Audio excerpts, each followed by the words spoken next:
We're going to shift gears just a little bit, and in the spirit of everything's changing today and weather has impacted some of our folks, unfortunately this next panel has had a weather impact, but I believe we've got a great team for you. We're going to focus on the Montana Chamber and how the Montana Chamber represents business at the national level through partners with the U.S. Chamber of Commerce, and just the idea that not only what we do here and the work we're doing to attract business and to promote business in the state of Montana, that work has to occur at the national level. So as we do that, we want to talk about the fact that with the new administration and Republican control of both the House and the Senate for the next 4 years, there's a real opportunity to bring some significant changes at the federal level. Understanding these shifts and the potential impact for Montana is critical. So to do that and to provide some insights, we've been fortunate enough to have Jesse Luther from the Taylor Luther Group, Charles Robson, the Montana Chamber's Director of Government Affairs, Sheridan Hoyer, the Government Relations Specialist here for the Chamber, and Todd O'Hare, the CEO of the Chamber. They're going to come up and spend some time talking about how that interrelationship between Montana and the federal level work.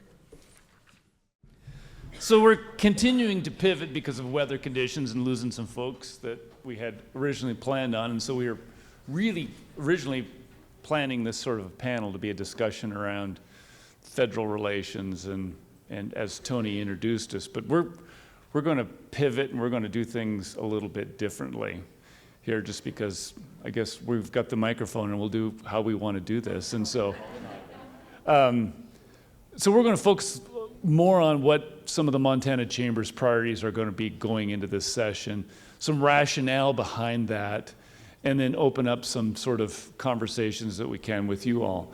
And I'll just kick it off first is that we're telling everyone in the business community, we're working with the business community, working with the legislators, we're leaning into Medicaid expansion reauthorization. That's our number one priority. We see this as an economic issue. Jesse, I'll let you kind of jump in here and add some additional points here. But primarily our point on Medicaid expansion reauthorization is that we see this in primarily two different buckets. One is an economic development sort of a bucket when you think about rural communities and you think about the fact that Montana has seen a lot of economic growth throughout the state, but it's not been uniformly dispersed. And we see even in western Montana, which has been the focus of a lot of that economic growth, even in western Montana, it hasn't been in some of our more rural communities. Dillon, for example, right? We think about the number of people that are served in that Dillon community. Dillon is desperate to see some economic growth in that community. And so taking away some of the services that are provided by Medicaid expansion not only harms their economic growth opportunities in a Dillon, but it also harms their ability to retain the businesses they have. So people that live in Dillon, and think about Dillon in a bigger sort of a geographic region, right? Dillon's the hub in Beaverhead County.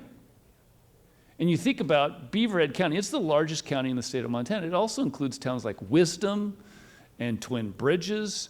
And where do those folks go if they no longer have access to some of these services that are provided by Medicaid expansion in the Dillon Hospital? Well, I'll tell you where they go. They go to Butte or they go to Bozeman. And then the decision has to be made is that, are we going to continue to do that as a family, or are we just going to leave this community? Nevertheless, talking about the fact that, how does Dillon now bring in a new business? Frederick's working his tail off on behalf of the state of Montana to recruit businesses to the state. They're not going to move to Dillon if Dillon doesn't offer basic healthcare sort of services. So this is a real business issue, and that's one of the buckets that we're really focused on here. Jesse? Todd, I think that's absolutely right. Is this on? It's coming. Okay. Sorry. I think you're absolutely right. I mean, this was kind of touched on in that panel with Tony and Emily. It's still not on. With Tony and Emily from yesterday. Thank you, Sheridan. Saved the day. But healthcare in a community, especially in these small rural communities, is one of those keystone industries that you need in that community to attract new business, to keep young families in that area. Those obstetrics deserts that were talked about yesterday, that's a big deal, because if you're having to drive 2-3 hours to have a baby, and then when kids get sick to have them see the doctor, that's hard on young families. So I think that it's really important to healthy workforce in the state, also attracting and retaining businesses and economic development. So I think it's a big deal from the point of view of the business community. And one other thing that I'll give, when Sheridan gets her microphone here, we want to highlight, there was a question, I think Heather asked it yesterday, about how can we help? Well, Sheridan is going to go through all the ways that you can help and get engaged with the chamber and be a part of the collective voice for the business community in the Montana legislature, because it's really important that those legislators hear from you. Yeah. As Jesse mentioned, we are grateful to be your voice of business on Capitol Hill, but increasingly your local legislator is a little bit tired of the row of lobbyists coming in there telling them the exact same thing over and over again. And while we're happy to do that job, your voice as their constituent really, really matters. And so I'll pull my plug. If you flip right to the centerfold on your program, there's a little QR code right down there, and that's our voter voice platform. So you can get our action alerts.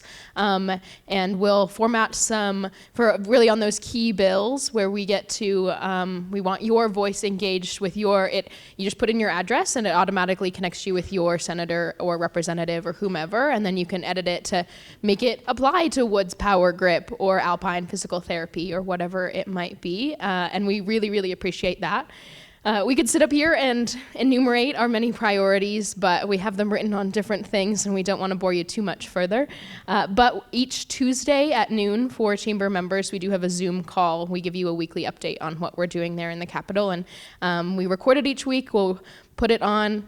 I'll see if I can figure out how to make it a podcast. I'll keep you posted. Maybe I'll got to talk to Tom Schultz a little bit more. But then we get to host our business caucus too. So if you have other folks interested in lobbying or folks in your corner, we connect with them each Monday at noon. So lots of things happening in addition to just being there in hearings. And I just point out, like when we do these Zooms, we design these so that we give a high-level overview of like looking back last week, some of the big topics, and then we take a look ahead and say, what are the big topics that we see in the next coming week? And then we open it up for participants to like, hey, we heard about this bill. What are you guys tracking on this bill? Or what do you hear about this sort of rumor that's going on? And so it's a great way for you to be able to participate. Even if we don't cover a subject, between Sheridan and Charles, who are going to be our two experts during this legislative session, they can answer about any question that you might have on any sort of a business-related topic. And we're happy to do that. And so that's a great way on a weekly basis if you're interested in just checking in and seeing what we're working on, and we get a lot of value out of that too, because sometimes like somebody will raise something, it's like, we had it on our radar, we've moved it from our radar to our priority list here. So I would encourage you to participate in those. Yeah, I think it's great when you can hear from the business community. Bills get amended all of the time, and so what you guys can do, what you're seeing in your niche, is super helpful for the chamber to be nimble up there, for sure. So we talked through this panel, through the last 2 days, through various panels, talked about a lot about energy. We had a panel discussion. Thank you, Emily, again for being here. You bring an incredible voice as a business owner, as an entrepreneur to this Medicaid expansion discussion, and so thank you, appreciate your support. There was several topics that we didn't cover because we don't have enough time that is also a priority of the Montana Chamber, and that's childcare. And so I want to turn to Sheridan and ask her to kind of spend just a couple minutes talking about some of the things we're going to do in the childcare arena, because it is related to Medicaid in the sense that, right, businesses are under a lot of pressure and a lot of different sort of strains. And prior to Sheridan joining the Montana Chamber of Commerce, we didn't have, the full bandwidth, if you will, to be able to engage sufficiently in childcare. Now we do. And so Sheridan leads this effort on behalf of the business community on childcare issues. So Sheridan, you want to tell us what you're looking at? Yeah, at the end of last legislative session, we had a great 2023 focused on tort reform, and Charles is still carrying that torch, but I asked Todd if I could do something tangible.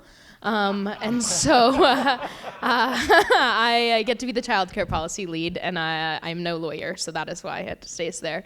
But we have a couple things in the works. We're still working out the kinks on precisely what it looks like, but Representative Kastmeyer, or Senator Kastmeyer, will be carrying a tax credit bill. There are a couple other bills for just straight child tax credits, which was a governor priority last legislative session. It is not this year, but I think we could be amenable in there. But Kastmeyer's bill has got a tax credit for just a straight child tax credit, a tax credit for employers looking to support childcare in some way, and then a tax credit for childcare workers because it is such a low-wage, high burnout industry, another workforce incentive. And so, as Todd mentioned, childcare and Medicaid really fall into our workforce bucket of things that we get to support. And then we're kind of looking at some sort of trust bill, so a separate pot of money. We're still working out the details on where that money would come from, but a place where private industry can put money in to work on capital improvements, capacity growth, and quality improvements within childcare industries. And I was talking with Megan from the Belgrade Chamber, and there is just like we're seeing the growth happen. As we continue to talk about this, there are changes, there are improvements being made in this industry. So we're not trying to implode it, but what are the little bit of helps we can get on childcare to get our folks back to work and get all the available parents in the workforce? So I'll look at Jesse and Charles as the two attorneys here on this foursome of a panel. And we spent a little bit of time talking about the Held decision and implications to the business community. That was what came just before Christmas, right? I guess that was a Christmas present to some, right? It felt more like the Grinch showed up for those of us in the business world. But Jesse, I'll look to you first with some thoughts around the Held decision and what do we do now? Absolutely. I think that decision for most folks in this room was not a positive decision. And what it really does for the state is puts them in a position where they're going to have to come up with a new analysis framework or regulatory framework on how they're going to implement that Montana Supreme Court decision. And there are, I think, 4 bill drafts out there now. And I think it's really the job of industry and the folks in this room. We need regulatory certainty. Regulatory certainty is a very big deal for all industries. And right now we're in this a bit of an unknown space with the Held decision. And so I think that we've got to encourage the legislature to take up some of these bills, which I'm sure Charles could talk about in more detail, but we need a path forward. We need a way to get things permitted, projects permitted. Some of these energy projects that we've been hearing about for the last 2 days, we need a clear path forward on how we can actually get those projects set up, implemented in the state and running, employing workers and tax base and all the things that we need for a strong economy. So I think that the 4 bills that are likely going to be introduced are very important to just achieve that regulatory certainty. So we have a path forward. So Charles, you've led a couple of different initiatives in a very short period of time in reaction to the Held decision. Can you give us an idea of some of the things that we're working on and where the Montana Chamber of Commerce fits in, like trying to advance this through the legislative session so that we have something at the back end that, you know, businesses say, well, this is the roadmap, this is the path, we're going to follow that. So I think it was right after Christmas that we had a little chat internally and said, you know, we've got to find a legislative response to the Held decision, because if the legislature doesn't take action, then the courts will start writing their own rules, and that's the last thing. That's worse than what happened 3 weeks ago with the decision itself. So working with legislative leaders who want to move these bills and looking at what the court said is necessary and also what the court didn't require or the exceptions sort of that it left on the table. We're working on a package of 4 draft bills. They're not really finished drafting yet, but we're getting close, and getting a lot of input from industry, and also seeking input from state agencies. And if this is something that highly affects your business and you're not on our calls and discussions, reach out. We're cooperating really closely with the Treasure State Resource Industry Association. Many of you here are members of TSRA as well. And the primary focus is to create a structure for an analysis of primarily CO2, but other gases as well, but CO2 analysis related to new projects and that the state permits, and other state actions, but I think it's primarily around permitting. And the court said under the Montana Constitution, the state of Montana cannot just refuse to analyze carbon dioxide effects of state actions. And so creating a structure for that, also creating some tiers to that so that it's clear that, say, the new natural gas-fired generating station in Yellowstone County is in the combustion process is going to release some CO2, and there needs to be an analysis of that under this court decision, while delivery trucks for a new delivery business that somehow might need a permit probably could be exempted from those kind of requirements, and sort of a sliding scale in between. Good news is that the Supreme Court a few days later, or just a few days ago, released its decision in the Laurel Generating Station case and said the permit for operating is reinstated, and kicked a few issues back to the county court to wrestle with, but overall said, yes, this plan's necessary, and the permits were issued appropriately. There was actually a CO2 analysis done because there was some federal involvement in that permit, in those permits as well. It was jointly done between DEQ and the federal. So a CO2 analysis was completed, and so that's the good news. The court is not at least overtly saying we're going to shut everything down. They just opened the door to a lot of lawsuits to shut things down. So we're trying to create we're working to create a structure that says, here's what it means to conduct this analysis. Here's limits on DEQ's authority, and also reinforcing, like the court itself said, that the that the MEPA is a procedural law. It does not require specific types of regulation. It is a process for inviting public comment and providing information to the public. So as we go forward, I think our goal is going to be like, how do we create some regulatory certainty without adding additional burden on businesses? That's going to be, and I think the key is going to be how we do this in a way that it will meet scrutiny by the Montana Supreme Court in future sort of cases. Let's talk quickly about taxes. The governor has a proposal out. The Montana Chamber has long been a supporter of reducing or eliminating the business equipment tax. We've had some great success over that. There becomes a point where you start to see some resistance. I think you heard some of that from our leadership today.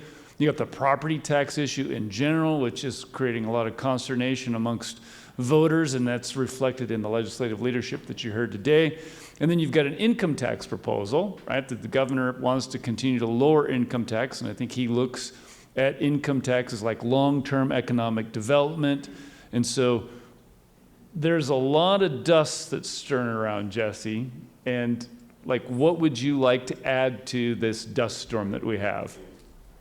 Well, tax is just such a broad term. You mentioned multiple types of taxes. We have even more. We have lodging taxes, we have rental car taxes, we have bed taxes, all sorts of non-sales tax, sales taxes in the state. So I think it's really an interesting topic. It's going to be, I think, the #1 issue in the Montana legislature.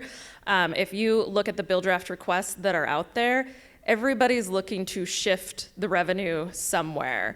I think that the main goal is trying to reduce residential property tax in some way, shape, or form, and how do you backfill that?